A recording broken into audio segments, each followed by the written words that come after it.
بعض اوقات ایسا ہوتا ہے کہ انسان اللہ تعالیٰ سے بہت ساری دعائیں کر رہا ہوتا ہے اور وہ دعائیں اس کے لیے بہت ضروری ہوتی ہیں،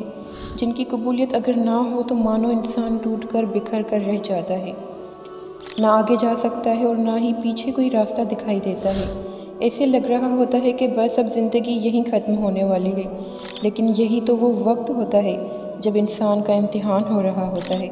ایسا تو ممکن ہی نہیں کہ دعائیں قبول نہ ہوں۔ ہاں، ایسا ضرور ہو سکتا ہے، ایک دروازہ اگر بند ہوا ہے تو اس سے بہترین دروازہ کھلنے والا ہے،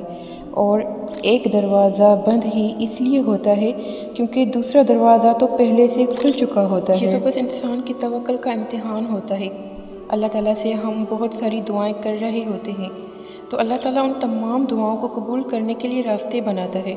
ان راستوں میں اگر کوئی رکاوٹ ہو تو اس رکاوٹ کو دور کرنے کے لیے ہمیں بس تھوڑی سی وقتی مشکل سے گزارتا ہے۔ اگر ہم اس پریشانی سے نہیں گزریں گے تو اپنی منزل تک نہیں پہنچ پائیں گے،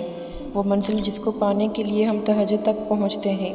دن رات دعائیں کرتے ہیں۔ ہر کام میں اللہ تعالیٰ کی کوئی نہ کوئی مصلحت ہوتی ہے، مگر ہم انسان اس بات کو سمجھ نہیں پاتے۔ اگر ہم انبیاء علیہ السلام کی زندگی پر نظر دوڑائیں تو ہمیں معلوم پڑتا ہے کہ جو ہم پر آزمائشیں آئی ہیں وہ تو کچھ بھی نہیں ہیں، جو ہم صبر کر رہے ہیں وہ تو کچھ بھی نہیں ہے۔ ہمیں انبیاء علیہ السلام کی زندگی سے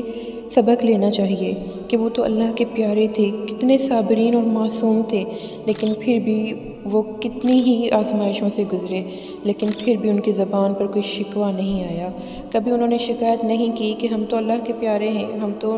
نبی ہیں، ہم تو رسول ہیں، تو ہمیں کیوں اتنی آزمائشیں ہیں، ہم کیوں اتنی آزمائشوں سے گزر رہے ہیں۔ ان کے آس پاس کے لوگ انہیں بہت ہی مایوس کرتے تھے کہ آپ تو اللہ کے پیارے ہیں، پھر آپ پر کیوں اتنی آزمائشیں اور ہم کیسے آپ پر یقین لائیں، لیکن تب بھی وہ مایوس نہیں ہوتے تھے، تب بھی وہ ثابت قدم رہتے تھے اپنے صبر پر، اپنے توکل پر، اور بالآخر اللہ تعالیٰ انہیں سرخرو کرتا تھا، اور وہی کافر جو ان کو طعنے دیا کرتے تھے وہ بھی ان پر ایمان لاتے تھے۔ بس فرق ہے تو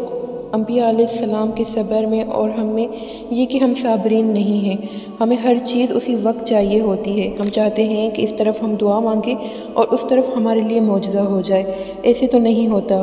امتحان سے گزرنا پڑتا ہے، اور اگر امتحان آسان ہو تو اس کو امتحان کہا ہی نہیں جاتا۔ جب آپ کا اللہ تعالیٰ پر اتنا پختہ توکل ہوگا